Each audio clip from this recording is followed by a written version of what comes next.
Good morning, everyone, and welcome to the Real Estate Podcast. I'm Todd Sumney, the Chief Industry Officer for HomeSmart International. And today we have in studio with us Anu Ekunwe, A-N-U-E-K-U-N-W-E.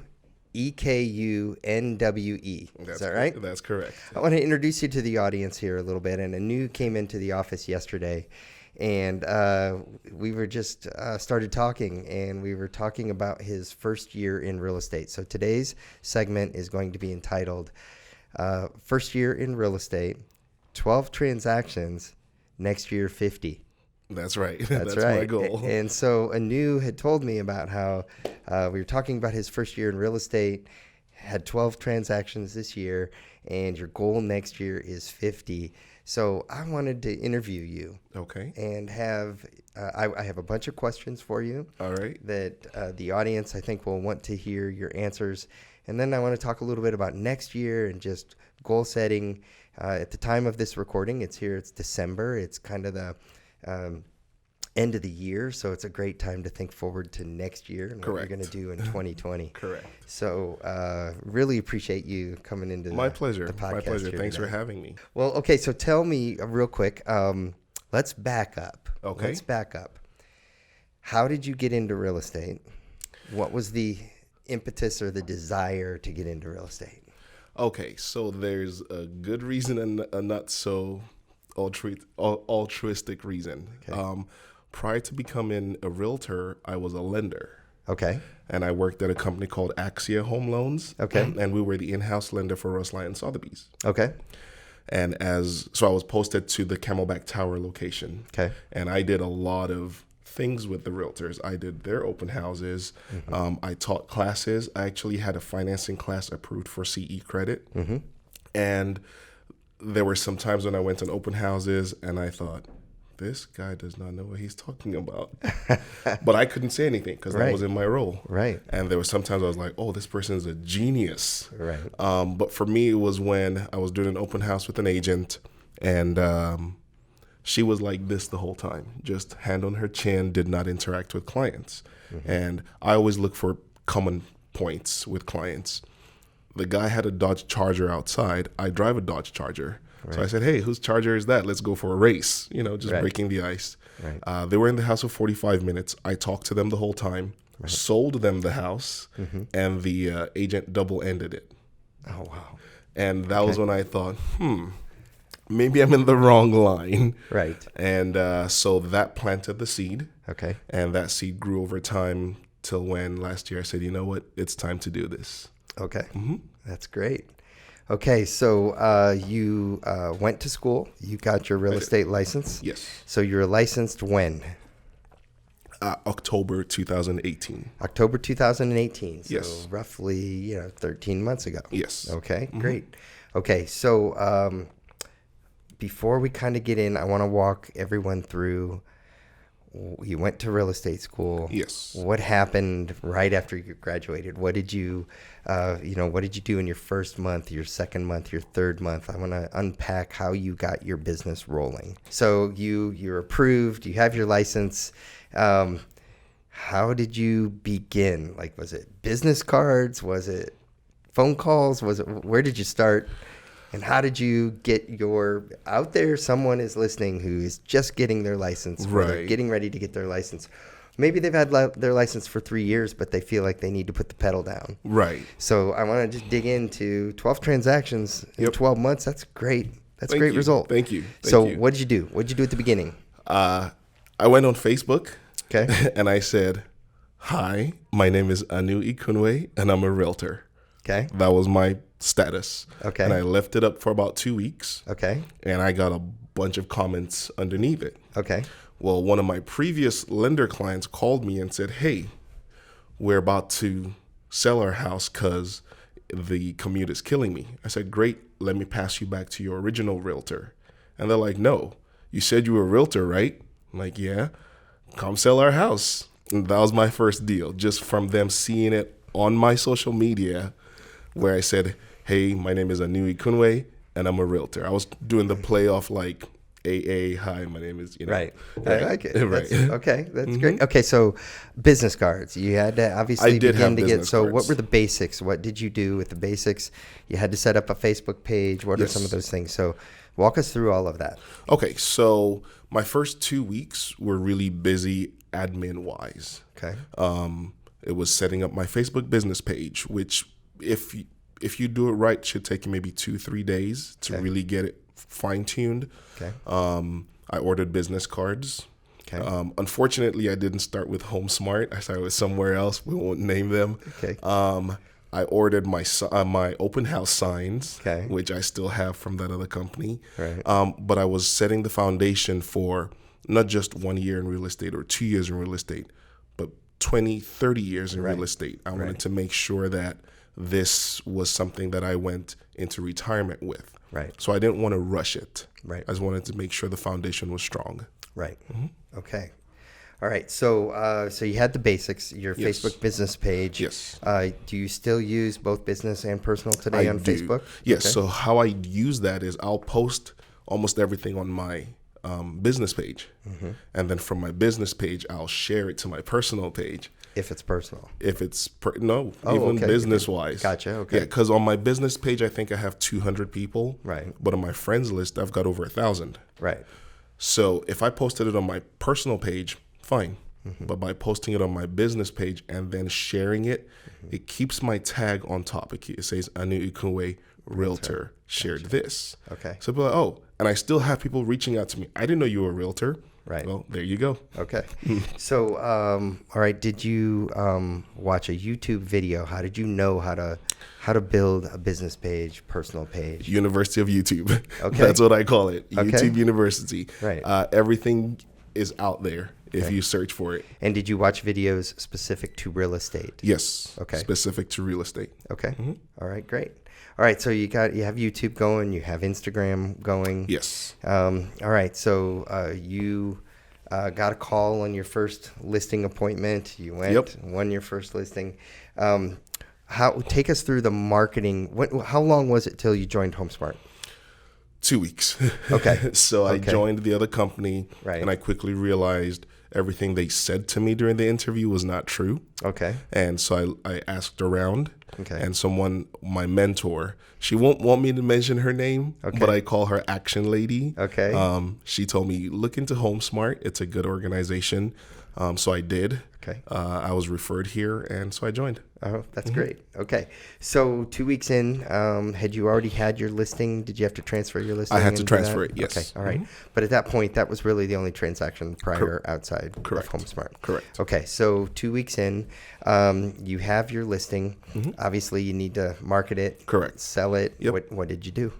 So this listing, it couldn't have been worse for my first listing because it was all the way out in Vistancia. Okay. And it wasn't the active side of Vistancia, it was the residential side. Right. And the average time on market there was 90 days. Okay. So for everyone who is not familiar with the area where Anu works, Estancia it's probably about 18 to 30 miles outside of town, right? And I'd say 30. It's far. 30, it's okay, out 30 there. miles outside of town, from the center, of the real activity. And it's a quieter area. Yes. Probably maybe even have some. Does it have retirement? So there are two sections. It's got a retirement part, which is super active adult living, right? And then it's got a secondary part, which is not that. Right.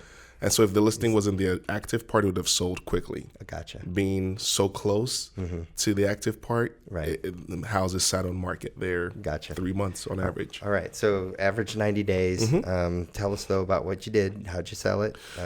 So I started researching who was buying in that area. And I wish I could take credit for that idea. Again, it was my mentor who told me, hey, just look at who's buying it. And most people who were buying in that part were from out of state. And I found that out through Closed, and I checked Monsoon, and I had my title rep, hey, can you send me this information? Right. So they were from out of state. So I ran some Facebook ads targeting California. Okay. Versus Phoenix. Right. Because most people in Phoenix didn't want to live there. Right. And I think it was my second week of running Facebook ads. Okay. in California. We got a hit. All right. And we only had, it was on market 28 days.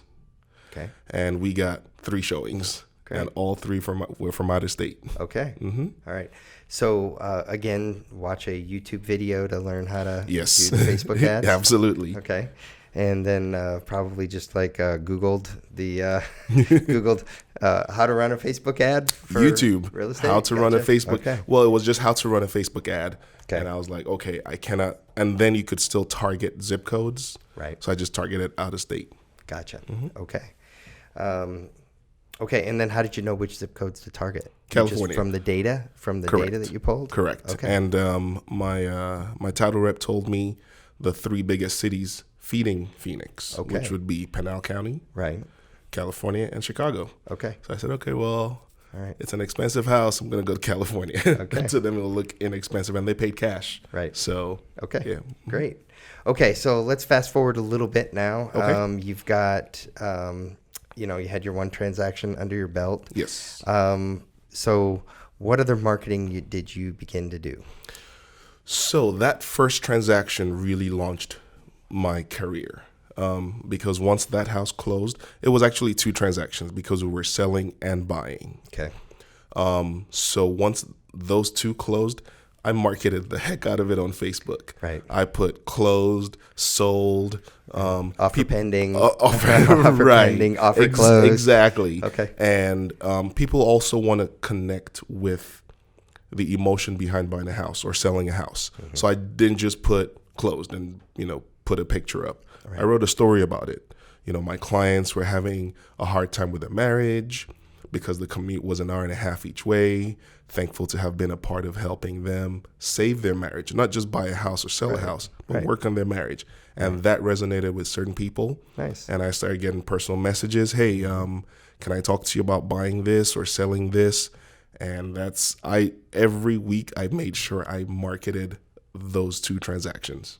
So for the audience, if you've listened to previous podcasts, we've talked about doing stories in Facebook all the time because stories have a way of reaching out, grabbing the audience, connecting with the audience versus just, cutting and pasting text that you've written in the MLS and then you cut and paste it. You actually write a story. Correct. So kudos to you. I commend you for doing that. Thank you. Because that is what works on social media. Right. Is really telling a story about every transaction, every property, just about you, what you're doing. So stories, everyone. Keep doing the stories. Stories. Okay, good job. Thank you. Okay, so you marketed it like crazy. Yep.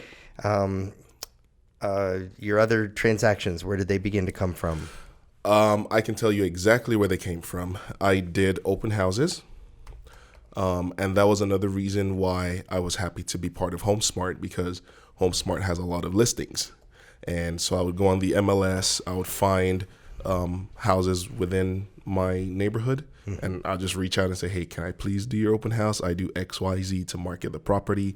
I try to sell the property, and I've gotten 2 deals from open houses. Okay. My sphere of influence, a lot of my friends, once they started seeing my posts online, they were like, oh, I thought you were a loan officer. Now you're a realtor. Okay, well, I'm almost ready to buy a house. So I found a CRM, less annoying CRM. That's the actual name. Okay. And so I would just put them in there and just follow up with them occasionally. And when they're ready, then, okay, I knew I'm ready. That brought me 6 transactions. Okay. From my circle, and then lender referrals. Okay. I had 1 random lender referral that I was not expecting, so it was a nice bonus. So those, and then of course my social media presence. Right. Yeah. Right. Okay. So at the end of the year, the 12 transactions, Yep. How many were buyers? How many were sellers? 60-40 split. 60-40 So split. 60% buyers, Okay. 40% sellers. Okay. And lenders. Okay. So what did you do did you do anything to cultivate those lender leads? Like you'd been on the other side, Correct. so you knew what it was like to be the lender. Yes. Did you do anything special? No. Any tips or tricks for the audience is what I I'm will give tips and tricks. So the hardest part for me was which lender do I choose? Because being a former lender, I had so many friends who were lenders, and I'm like, okay, you're going to piss off a lot of people. Right. And at first, I tried to, not even tried, I remained loyal to a group, a couple of them that I referred most of my clients to. But recently, I've started reevaluating that to say, okay, I understand I'm not asking you for anything, but what are you doing for me apart from closing my loans on time, which every lender should do? And so I sat with a couple and said, let's strategize. I can send you X number of transactions if you just ask for referrals for me. That's all I want. Don't feel obliged to send me anything that you're finding on your own, but ask my clients for referrals because I'm asking them for referrals. If we have two people doing that, they might say, oh yeah, I know this person who's looking to buy or sell, and send that to me. Right. And so that's how I started working with lenders. Okay. All right. So if you were to pinpoint your 2 or 3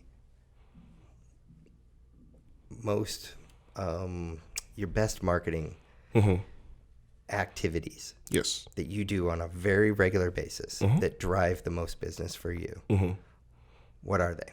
Open houses would be number one. Okay. The second thing would be my Facebook marketing. Okay. And third, I don't really have a third, just it's all about talking to people. It's open. That's why I do a lot of open houses, because I'm out there. You see my signs. You get to talk to me in person. I think I have a good personality. Right. And then online, everything now is done online. Right. So Right. those are the top 2 things I do. Great. Okay, so I want to back up for a moment. Okay. Mentor. Yes. You call her Action Lady. I call her Action Lady. How did you? I have heard from so many top agents that a mentor is key Yes. to their success, especially early on. Correct. That in the early years, and the more time you still spend with a lender or with a mentor, and that the more it pays dividends down the road. Correct. So, how did you find your mentor? Did you ask her, or did it just I come did up, ask or, her. Like, So she is a realtor with another brokerage, and she is one of the smartest people I know, literally. And she's been a realtor for I think 20 years. okay, And she was doing things with social media before social media even became a thing. If you search luxury listings, her website comes up above Berkshire Hathaway, above Russ Lyon, because she's a genius. Okay. So when I became a realtor, I asked her, I said, hey, I know I'm your competition now, but do you mind just guiding me through 1 or 2 transactions? And she's like, I will help you throughout. Super kind of her. And so every challenge I had, I would call her, hey, how do I address this? And she's always asking me for her consultation check. I'm like, I can only pay my broker. So yes, I sought her out. I asked her. She was kind enough to say yes, and she's guided me throughout. She gives me ideas. She tells me certain things to do, certain things she did that worked, certain things she did that didn't work. But she doesn't force it down my throat. Okay. She gives me ideas, and she tells me, find what works for you. right, Because that's the one you'll do. right. So, if you were to say the most impactful statement that she's given you, if there's one thing that really resonates with you, is it the statement you just made, or is it something different? The most impactful statement she told me, well, we're both from Africa. I'm from Nigeria. She's from Ghana. And back home growing up, we didn't really have much. So she said the thing she told me that really stuck was, when you don't have resources, you become resourceful. So I was like, I like that. I'm gonna use that. Right. And so that's just been, okay, how else can I do X number of deals, or what else can I do today to be better than yesterday? So, speaking of resources, then, Yes. budget always is a thing for realtors. Correct. Everybody is always wanting you to buy this, buy that, Yes. spend money. And one of the things that I've seen is agents that are reactive, meaning that they don't have a budget, they don't even think about a budget, or they don't whatever. Sometimes they'll react to certain things and Correct. spend money, and they don't get as much return on investment. Correct. Maybe if they plan it out. So do you have, let's talk about your budget. How much money did you spend? Did you try to plan one out a little bit and at least plan finances or plan resources? Right. And then did you consciously also, I don't have resources, but I have time, so I'm going to do this. So Correct. Walk us through that whole resources, budget, marketing. How much money did you spend last year? This year, too much. So yes, that's the biggest thing is everyone is out there with this new shiny object and this, get leads from here. Well, one thing I didn't do was buy Zillow leads. I will never do that. But I did fall into that, use this because it'll help you with 20 new deals. I'm like, that sounds great. Go for it. And I think I've spent so far this year. And I don't mean to put you on the spot. Sure. I think maybe $8,000 in marketing. Okay. All right. And from that $8,000 that I actually spent, I'll say maybe I got one transaction out of it. So basically broke even. Okay. If I had taken that those same funds and used it elsewhere, now that I know what I'm doing a little bit more, I think I'll get more of a return. But just starting out, it's like you're just everywhere. Right. And everyone calls you. It's like they know you're a realtor now. Right. You need this beautiful website. Let me call your leads for you. Yeah. Right. Exactly. Right. Okay. All right. So then let's fast forward. Okay. Let's get up to today. So next year, 50. Yes. That's the goal. So that's the goal. You got to be doing some things right now. Let's take us through. Let's talk about your last listing. Okay. And you told me a story this morning when you got here. Yes. That I was kind of like, wait a minute, time out. Save that. Save that for the podcast. Okay. So let's talk about your last listing. Okay. Most recent, even as of this morning. Okay. And how that came about. And tell that story you told me about 3 months ago. Sure. Okay. So this morning, I was just thinking of a friend of mine. She just had a baby. And we've been friends for 16 years. And I was like, I know she's still renting. Yesterday, news came out that said now to afford a regular 2-bed, 2-bath, you have to be making $20 per hour. So I just reached out to her. I said, hey, how's the baby? How's your mom? Because her mom just came in from out of town. I said, by the way, 2020 is the year you're buying your house. Can I get an amen? She's like, okay, fine, amen. Now, the reason that came to me was I have a couple of clients under contract right now. They sent me some houses to check out for them. As I'm doing my research, I saw that one of the houses they sent me belonged to a friend of mine, a very close friend of mine. And she had gone through a divorce 3 months ago. And I talked to her all the time, but it just never clicked. Right. Wait a second. Life change. She might be looking to buy or sell. I was just being a friend. And so I called her and I said, hey, congratulations on listing your house, but how did that happen? Right. Where I completely missed it. And she told me what happened. And I determined then and there, I will never lose another friend deal ever. But how do I do that? It's about checking in, remembering things that have happened to your friends that they share on social media and, seeing how you can, one, just stay in touch with them, but two, see if they are ready for something like that.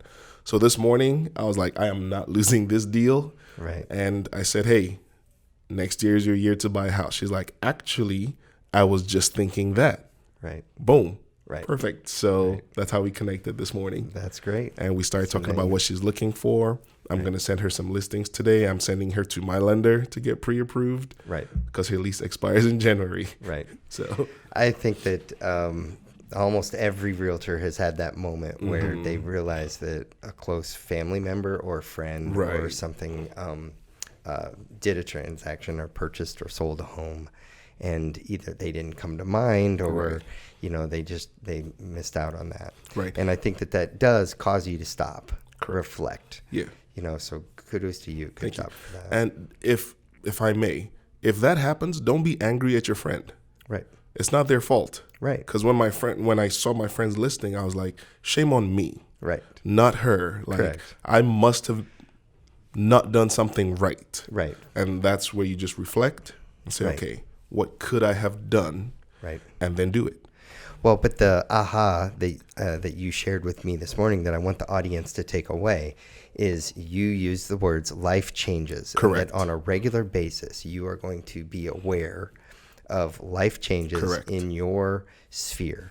Friends, family, neighbors, acquaintances, anybody that you that is in your sphere, in your reach, when they have life changes, Yes. that's the time to reach out. Correct. And as you said, reach out. Yes. And do it on a regular basis. Correct. Yeah. Okay, so let's talk database. Okay.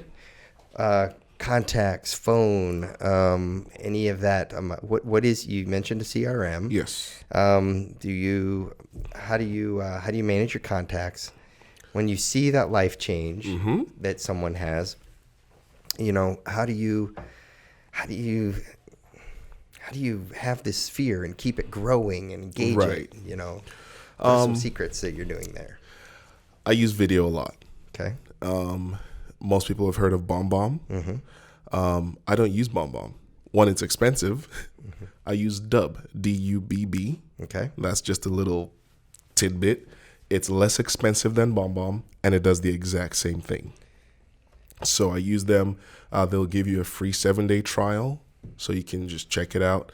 And another secret, if you don't sign up immediately after your 7-day trial is up, they give you another one. Okay. And another one. So you can kind of stretch it out with part of that budgeting thing. Okay. I think it's $40 per month for their top tier. Okay. Versus BombBomb that starts at $50 for their bottom tier. So with video and CRM and my phone, anytime I get in touch with someone, I put them in my CRM. Okay. And I say, okay, this is who they are, where we met, what they're looking for, what they're trying to do, and time frame. Okay. I listen a lot. I listen very closely. If you tell me, yeah, my daughter is this, I'll ask you, what's your daughter's name? You tell me your daughter's name, it goes into my CRM. That way, when I have a conversation with you, it's more meaningful. Right. Versus, yeah, how's your daughter? I can be like, hey, how's Ashley? Right. And how was her soccer game, or whatever the case may be. Right. And every conversation we have, I document it. Right. And open houses, I do the same thing. I just put as many people as I can into my CRM. I don't drip them. Right. I don't do a drip campaign. I don't have that big a database right now where I can't pick up the phone and just call you. Okay. Or send you a video. Right. Right. Well, and the non-drip is a little more personal, Correct. especially when you're reacting to something that you see on social media. Correct. Okay, so yesterday we had a little bit of an aha or an exchange because in some of the marketing classes, I talk about an idea that one of the realtors shared with me about getting people into their phone, Correct. the customer's phone, Yes. and getting their information into your phone. Yes. And using that as a primary entry point, then of which then you export into your CRM or make sure that the same data is in both places. Right. But that way you always have it in your phone because, you see that person now 2 months later at a Little League game and you can reach down to your phone and like, oh, daughter's name, Ashley. Okay. Precisely. Perfect. And it's there in your phone. But we also talked about, sharing your own contact. Yes. Saving it in someone's phone. So talk a little bit about that yesterday when you and I had that exchange, the aha that you had. So I came yesterday to pick up a couple of listing presentations, and I said, this is a nice office. I'm based out of the central office. And I said, let me just walk around. And I ran into Todd. And I told him, hey, Todd, I took one of your classes about 3 months ago. And he started walking me around the building, and he asked me for my business card. And that was an embarrassing moment because I didn't have it on me. And he said, okay, well, send me your contacts. And I was like, what are you talking about? And he showed me on his phone how he has his name, his phone number, his email, his website, everything about him. Oh, and realtor, real estate agent in Phoenix, and all these other titles saved under his contact. And whenever he meets someone, he just shares his contact with them. That was brilliant because I went home yesterday and I was like, oh, I can't curse on here, but I was like, holy shit, like that is genius. So I did it on my phone because Most people don't remember who you are. So let me take a minute and walk everybody through. And by the way, I'm currently not a realtor, and I do have real estate for sale, blah, blah, in my title. Hold on. Okay. The reason why I did that, though, is because when I'm training, I do have it, like I use it as an example when I'm talking with people. Right. But one of I was taught this by a top agent who said one day I spent 2 hours looking for someone's business card. And I just realized that if I could have put a search in like my phone just and said, like what I was looking for, like it would have come up on my phone. Right. And so he said, I realized at that point that every person I meet, as much as possible, I want to share my contact with them.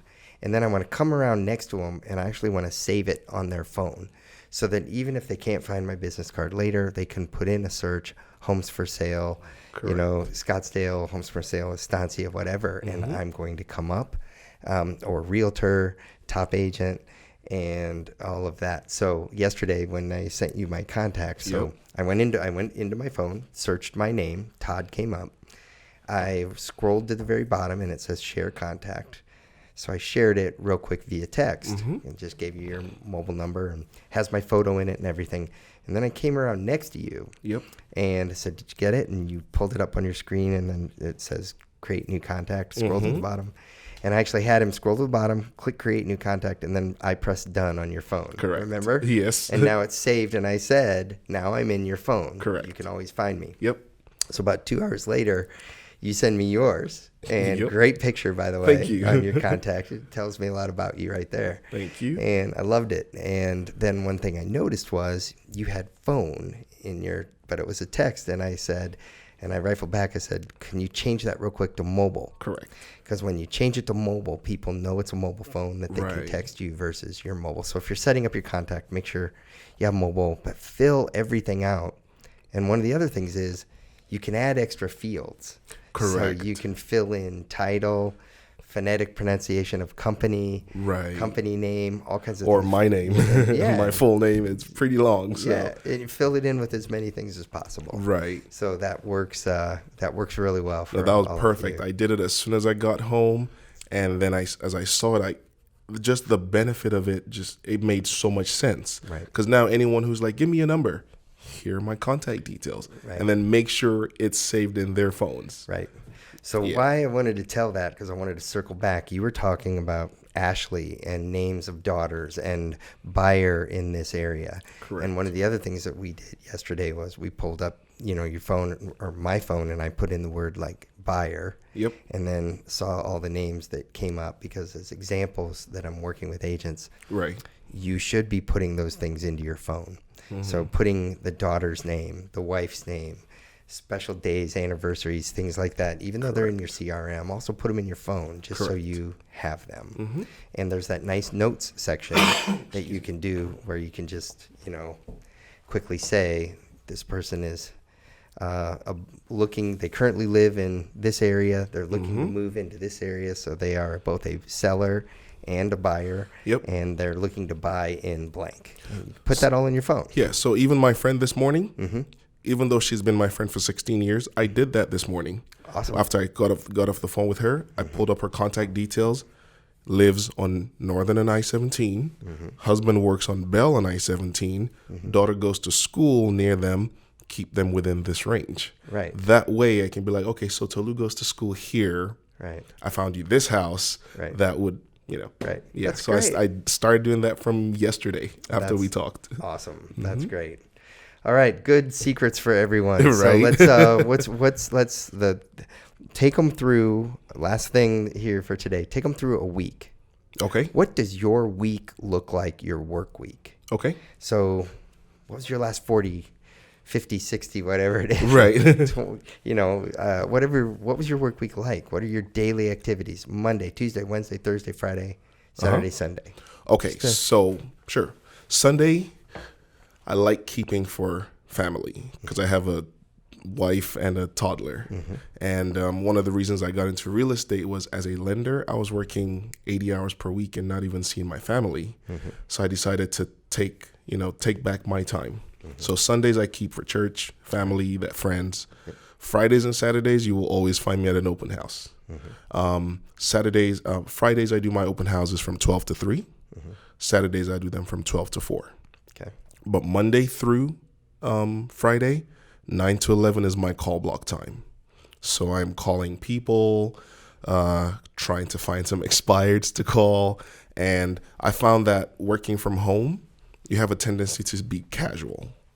So I got a headset so I could feel like I'm actually making a professional call versus just using my cell phone. Right. So 9 to 11, I try not to mess with that at all. After that, I have lunch. And then I will either record some videos or work on my website, do some social media postings. If I have any showings, go show those. But my work week is pretty scheduled. It's 9 to 11, call block. Do you time block on your calendar? I do. Okay. You cannot book me from 9 to 11. Okay. Unless I say, okay, fine, I'll do it. Right. Yeah. Right. Okay. Oh, and I use Calendly. Okay. It's free. Calendly? Yes. Okay. It's free so people can actually book time with you. Okay. If you don't want to talk to them, you can just send them a link. Say, hey, schedule some time with me. Let's talk. Okay, so do you use Gmail? I use Gmail. Calendly links to Gmail? Yes, and it it's a does. service? Okay. So is that calendly.com? Yes. Can you spell that real quick? Calendly. Okay. And it's free. All right. We love that. Right. That's awesome. Okay, good. Okay, so any current listings right now? No listings right now. Okay. I know I have 3 coming up in the first quarter. Okay. They're just waiting for the season to be over. The reason I set 50 as a goal is you have to know yourself, right? You have to know your personality. My personality is such that I will set a goal, and once I hit that goal, I'll take my foot off the gas. So when I set my goal for 12 and I hit 12, I'm like, okay, I'm done. And someone said, why don't you set 24 next year? I said, because I'll hit 24 and then take my foot off the gas. Right. But if I set my goal at 50 and I hit 24, I'm still going.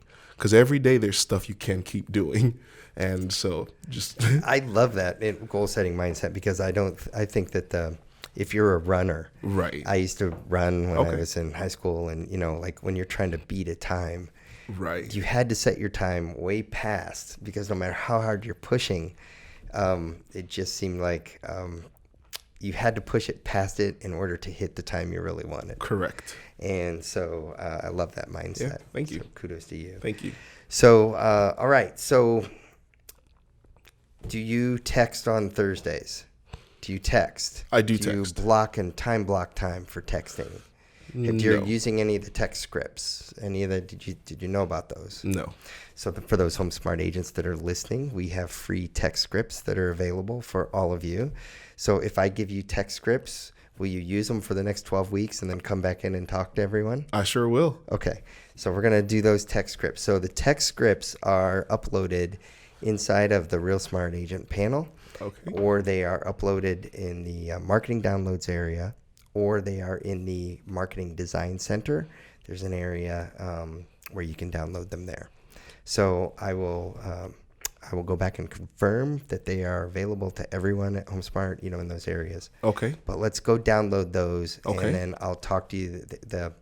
My challenge to you would be, if on Thursday afternoons, there's something about texting your customers on a Thursday which keeps you busy on Friday, Saturday when you're doing your open houses. Right.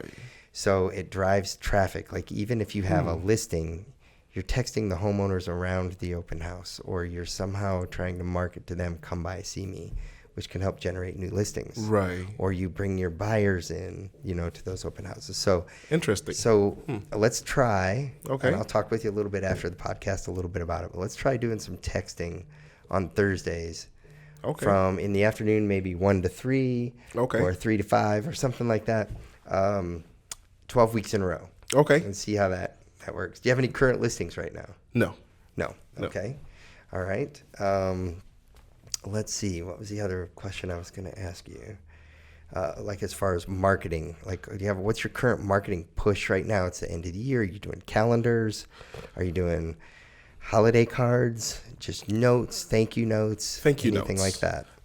Thank you notes. I'm coming up to the first closing I ever had, so I'm going to call him. Rewind. Okay. I stay in touch with everyone. Okay. All the time. And I know there's 4 touches. I call them just, hey, how's the house going? How are you doing? What's new and exciting? Just to make sure we're still in touch. But I make sure I call them on the anniversary, or I will call. So my first one is coming up. I don't send calendars. Okay. I don't send greeting cards. Not that I don't. I haven't. It's my first year, and I didn't even think of it. Okay. I was just like, okay. They know me. All right. Yeah, but I didn't think of that. All right.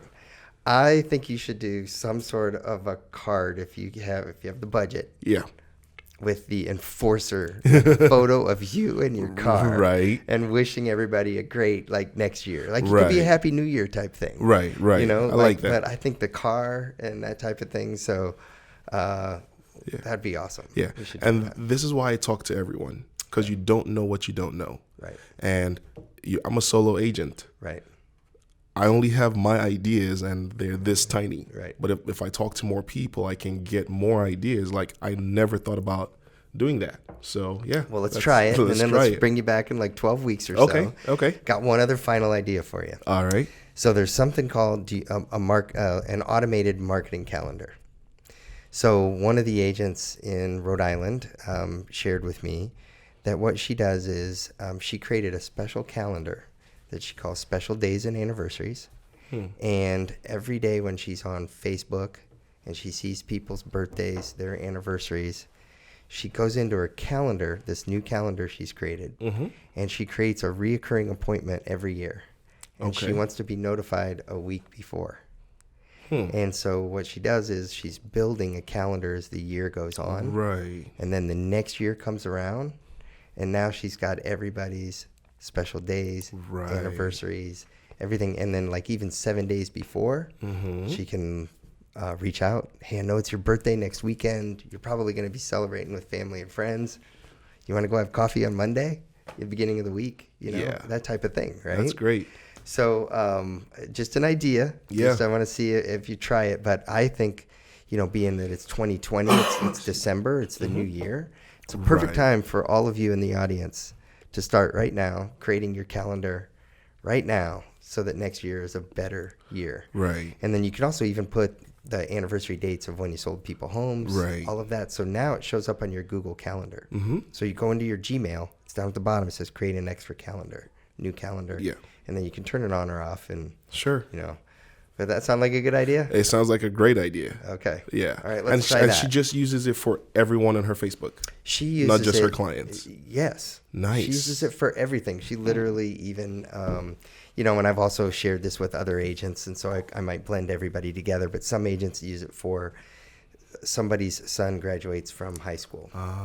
Somebody's son, and they actually have, so-and-so graduated from what high school they graduated from, where they're going to school next year. So they left for Stanford, in August. And so she's, that they can reach out and say, hey, it was a year ago your son went away to, Stanford, your other one's graduating now too. You ready for the empty nest thing? You want to downsize? So it just it keeps everything top of mind. Right. I want to help you get to your 50. Yeah. So I don't want to throw too much at you, but I just thought, adding in the texting, adding in the calendar, because then you can also text people. Right. Be the first one to text them, a year later. Right. Or you text them. Like if something happens and 3 months later, you're like, hey, I wanted to circle back with you. Right. How are things with your dad? Right. And because I think that's what relationship is so much. Real estate is so much about relationships. It is. It really is. And so, it 100% is. I might even, I'm expanding my mindset now. I learned from you today. You're talking life changes. Right. Why wouldn't I use that marketing calendar to go into the calendar and say a life change happened? My say something with a family member they're struggling with, they're in the hospital.